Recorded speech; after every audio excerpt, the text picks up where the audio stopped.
On this episode of Hill City Happenings, we learn about National Bike Month and get some helpful tips on how to ride.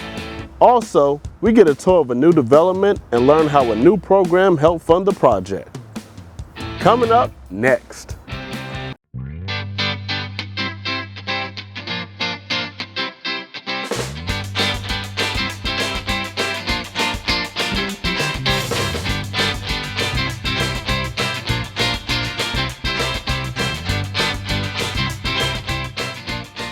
I'm your host, Shaquille Cook, and this is Hill City Happenings. Put on your helmet and get ready to start pedaling because May is National Bike Month. Let's hear from a local bicyclist about some safety tips on how we can ensure a safe and fun ride. Every year, the League of American Bicyclists, the national organization advocating for a more bicycle-friendly America for everyone, declares May as National Bike Month.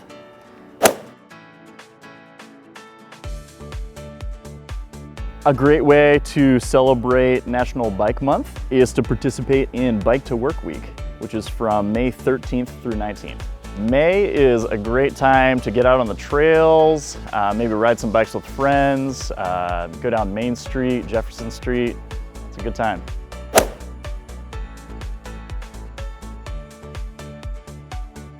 So when the bus pulls up to your stop, you're going to want to roll your bike over in front of the bus, not too close.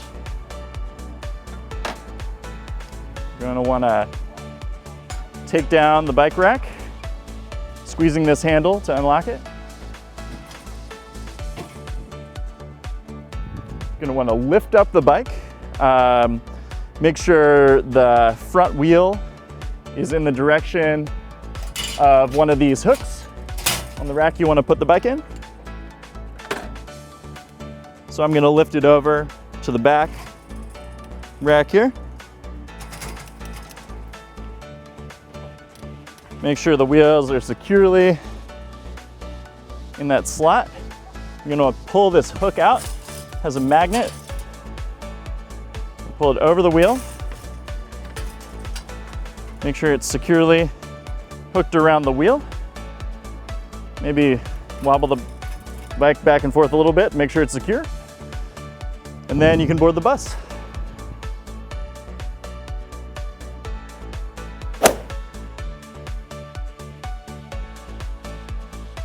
Right here I got a headlight on my bike. It really improves safety when you're traveling at night, helps you see where you're going. The tail light I got here, it strobes, so it makes you highly visible to motor vehicles coming behind you. This mirror right here, really helpful for when perhaps bike lane ends and you need to merge back into general traffic. You don't want a car speeding past you when you're trying to merge in. A couple other safety tips. If there's a bike lane available, definitely is beneficial to safety if you ride in that bike lane.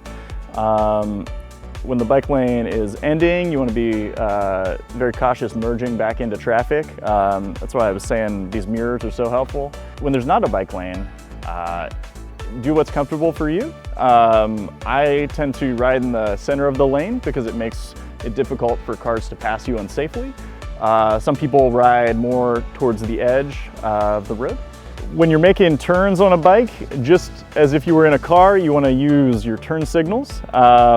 In this case, those are your arms. So if you're making a left turn, you want to extend your arm all the way out to the left before you make the turn to signal to other bikes, motor vehicles that you're going to make a left turn. Likewise, with making a right turn, you want to stick your right arm fully out to the right before you make the turn. Riding a bike is a great way to get outside, get some good exercise. I'd encourage you to, if you're not familiar with riding bikes, really go out with a friend that perhaps bikes more than you do. Definitely hit the trails. It's going to be a lower stress experience than trying to ride on the street to do an errand first thing. As far as errands go, look at what amenities there are in your immediate neighborhood that maybe you could just bike 2 blocks to, 3 blocks to, right? Start small, move up from there. And most importantly, have fun. Lynchburg is one of 2 cities that have been awarded $500,000 from the MUMPS project. Let's hear from the Office of Economic Development and Tourism to find out what the MUMPS project is and how the funds will be used for this new development.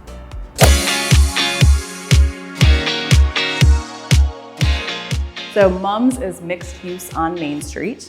That's what it stands for. We are not on Main Street, we're on 12th Street, but it is a program under the Department of Housing and Community Development. So they have 2 programs that are in existence called the Industrial Revitalization Fund and the Virginia Main Street program. Those 2 programs combined and did a joint venture last year as a pilot program, which is the MUMS program that we were able to invest in. So the way that that works is that it's specifically for downtown investment. Mixed use on Main basically means it has to be both residential and commercial. So it has to have a residential housing component, and then it has to have a commercial component, which can be retail, it could be restaurant, it could be entertainment, it could be some combination of those types of things. We got an award, we got the top, we could get up to $500,000, and that's what this was. And Martinsville also got one. So those were the 2 pilots this past year. I can't speak for the governor specifically. However, from what he has shared, he really is passionate about, revitalizing downtown areas. He's talked a lot about the fact that they're the heart and soul of a community. It's really where people go to not only live, but to, go out to eat and spend their time, whether it be at work or at leisure. And so he really was excited about having mixed use projects specifically, because a lot of downtowns, like Lynchburg's, have a lot of vacant buildings that just need someone to invest in them and to revitalize those.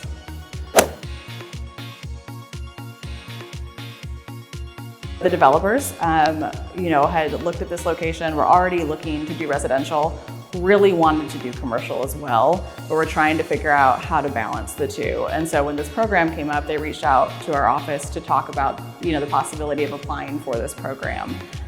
This location specifically was partly chosen because it's right on the cusp of quite a few different areas in Lynchburg. So it's at the edge of downtown, but it's also at the edge of the Diamond Hill District. And we're really looking to further investment on 12th Street and down towards Kemper Street. So this is a good catalyst to kind of start that investment going.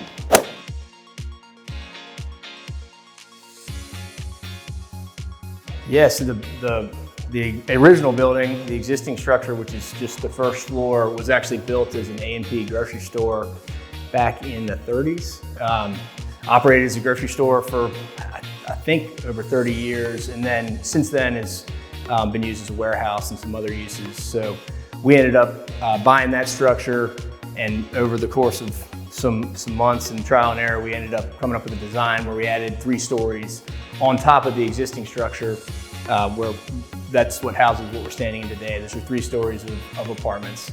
And the existing first floor structure will be commercial space coming online soon.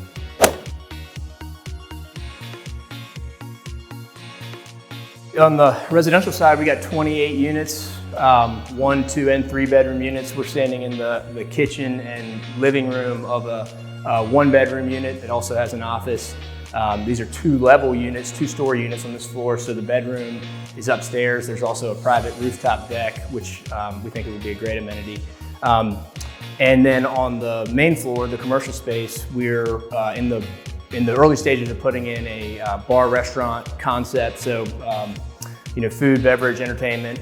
And there's also, we've split the space into 2 different spaces. And the second space is a health and wellness operation that will be new to the area, something that has been very popular in some bigger cities. So we're very excited. I think the location near the Y is great for both of those. And right here in the middle of downtown, you can get to everything. One other thing that's nice about this building and the lot is that this is one of the few flat spots in downtown. So we've got flat surface parking behind the building, which is not easy to come by in downtown.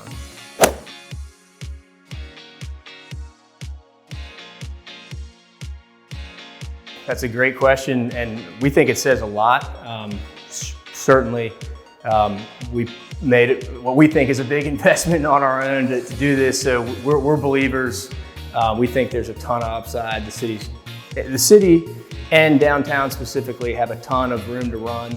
And we think we're just scratching the surface in a lot of ways. One unique element of this, which we haven't seen much of in downtown in a long time, is this is majority new construction. So it isn't just a rehab of existing space. We've added 3 floors of new construction. So I do think that speaks to where we are in downtown's development. A lot of guys and gals before us have redone and reworked some beautiful old buildings, and we're sort of doing half and half with new space and repurposing of old space. But I think getting to the point where we're adding new square footage, new density in downtown speaks to the demand both for housing and for retail and commercial space in downtown Lynchburg. So we're excited. We've got folks moving in here later this month. The interest has been great on the residential side. The commercial build out will follow, and so we're all in. This past month, the Department of Parks and Recs have been very busy hosting fun events here in the city. Let's hear from Ms. Meg Preston about these 2 events and get a full recap. Today we are here at the community market. We partnered with them so that we can do our Week of Green kickoff event. This is Reduce, Reuse, Renew at the market. So we've got all kinds of great environmental educators out here just teaching the public about how they can be better environmentalists with their space that they have. We've got all kinds of different people out here today, so it's really great. I'm just really thankful for all of the educators who came out and made it possible to do this and have this great event for our community. So big thanks to everybody who's pitched in and volunteered their time to come out here with us and make it a great day. Now that looked like a lot of fun. Can you give us a recap on Solar Energy Saturday? So at Ivy Creek Park, we are having Solar Energy Saturday.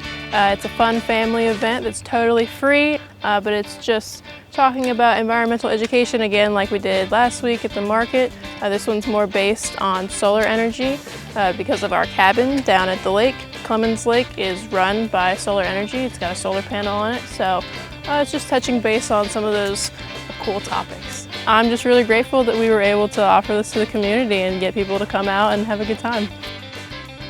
Well, that wraps up this episode. Till next time, I'm your host, Shaquille Cook, and this is Hill City Happenings.